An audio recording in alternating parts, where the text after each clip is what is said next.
Hey guys, welcome back to Autohrycfix. Just want to say thanks everyone that's been watching the videos. Hope you're enjoying them. If you do, please like and subscribe down below. Today we're going to be looking at my 2011 CR-V. The other day I went for a ride and I was hearing these strange noises, strange to someone that doesn't know what the noise would be, but I'm pretty sure I know what it is. It was coming from the back wheels. It's probably rust that's building up between the disc and the back plate. At the same time, we're going to do a brake service in the back, and that also I'll show you how to take everything, dismantle everything, clean it properly, and we'll make sure that there's no more noise afterwards. And at the same time, it tells us how that brake services are important things to do. It'll extend the life of your discs and your pads and every component in the brake system. So yeah, we're going to take that apart, clean it up, hopefully that's the noise, put everything back together, and we'll take it from there. Alright? So here are a few tools that we'll be needing to do our brake service, and we're dismantling the brakes. We have our hammer, we have a screwdriver, a ratchet, a couple of sockets, the C-clamps, a wire brush, and an impact screwdriver, and tough grid sandpaper. For the Honda CR-V, you've got here 2 bolts to remove the caliper, and then we have 2 other bolts in the back to remove the bracket. We also have 2 screws that hold the disc in place. So what I think is happening is that the back plate, which you can see is all rusted, is touching the disc. So when I drive, it makes a noise.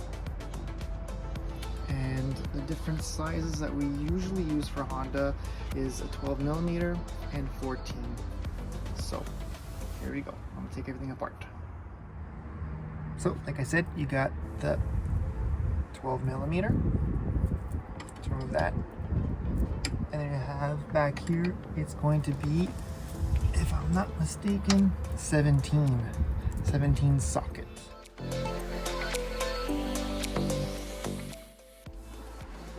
So now we're going to remove the disc.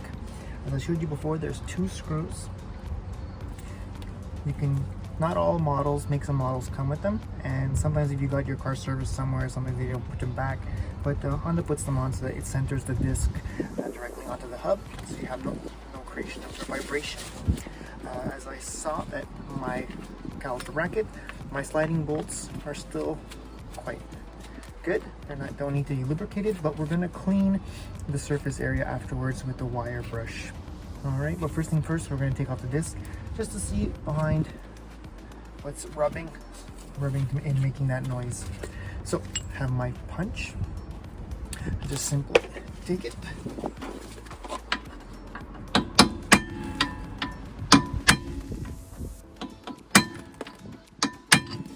we just knock it so that it frees the threads, and then we take our impact screwdriver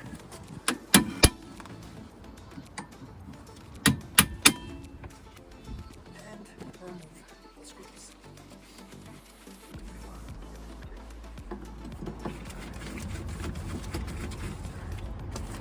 In this make and model of vehicle, you have the rear caliper that just uses just the pads to stop the disc, and the handbrake is the 2 bands that are behind it, which you'll see. See? You have the rear bands, which when you push the handbrake down, opens up, and then acts as the emergency brake. The importance of doing brake service is that if anything jams up in here, it'll stick to the disc. The pads will wear prematurely, and it will burn and then spot the discs, what will cause vibration in the pedal. These are not so bad, pretty good. See, everything is pretty good. Nothing's really rusted or anything, but you can see that there's a little bit of rubbing here on the sides. That's because there's rust on my back plate. As you can see, It's shiny there, so I know that that's where it was touching.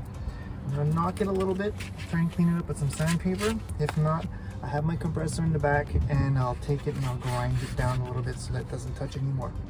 All right, so I'll go ahead and do that.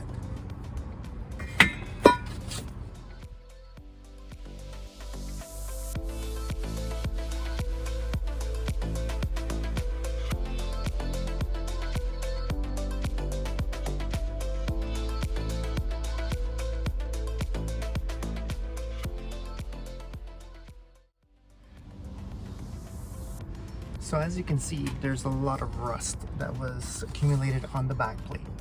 Some of the parts of it even had a hole in it and came off. In all my years of working at Honda, when I was there for 20 years as a mechanic, don't worry about that. Take out as much rust as you can. Just make sure that there's some solid parts that stay on so it doesn't fall off while driving and makes matters even worse. If you notice that it is completely rusted through and it's not hanging on by anything, you can just go ahead and rip it off. That's what we used to do. Yes, you can replace the back plate, but it's quite costly and quite time consuming. So you can just take it off. There's no stress with that, but it's always good to keep it if you can. For now, we're gonna keep it on.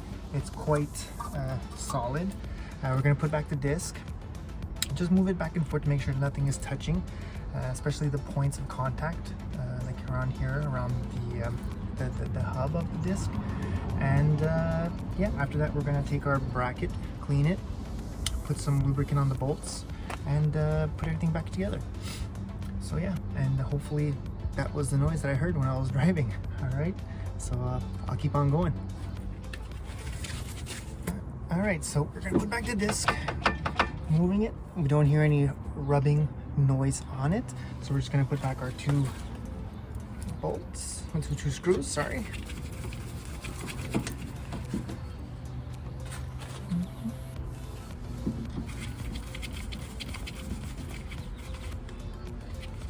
Give it a little tap.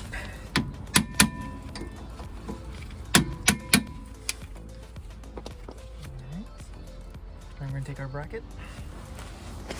Take our wire brush and just pass on the top.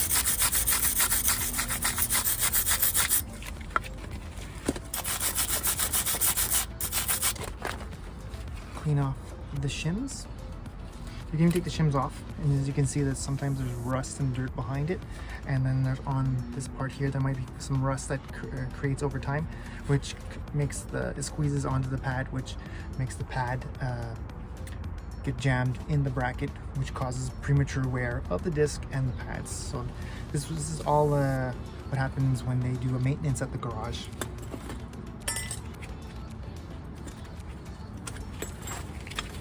So again, usually in the garage you would take our buffer or just put in the vise, and we would use even a wire brush. It's the same.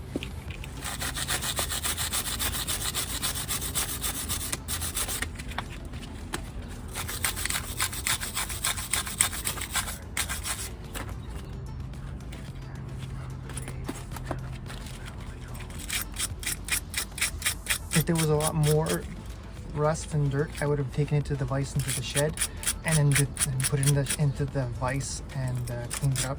But I've been doing brake services on this truck for every year, so to make sure that everything is running properly. It's good to do at least once a season. You know, when you're putting your tires, changing your tires, putting your winter tires on, you can go ahead and do this. It's like my sliding bolts are still working quite well, so I'm not gonna have to take this apart. I take the bolts with some grease. So next time, always think ahead. Same thing on my caliper bolts.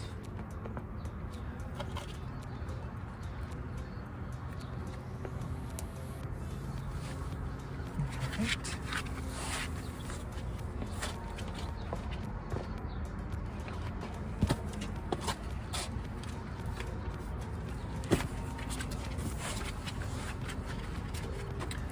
Take our bracket,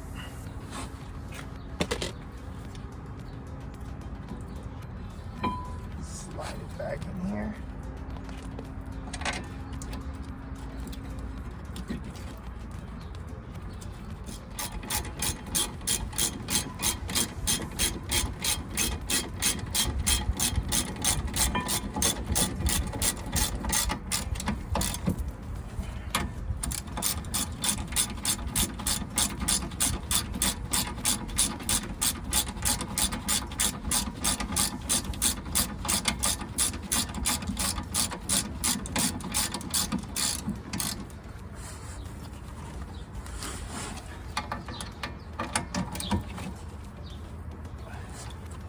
And again, you just want to tighten it and then give a nice quarter turn tight.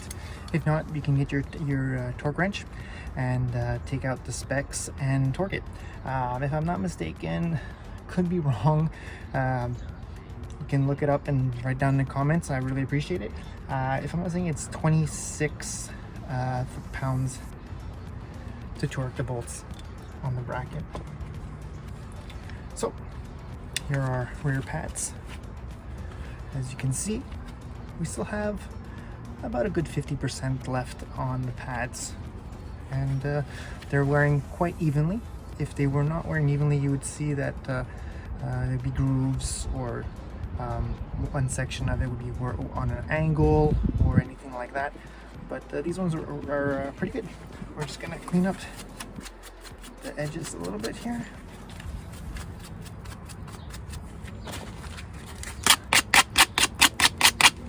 Just to make sure that it slides in nicely like that. For the caliper, we're going to take the caliper and we're going to make sure that the piston goes in.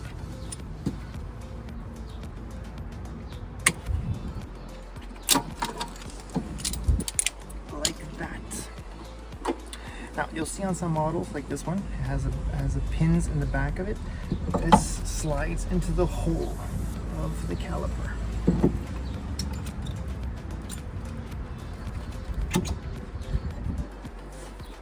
Like that. And then we just slide it back in and put our 2 bolts.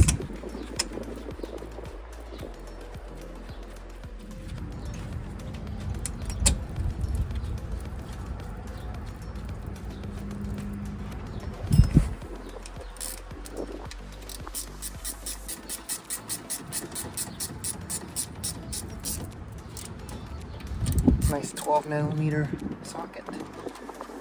Wrench.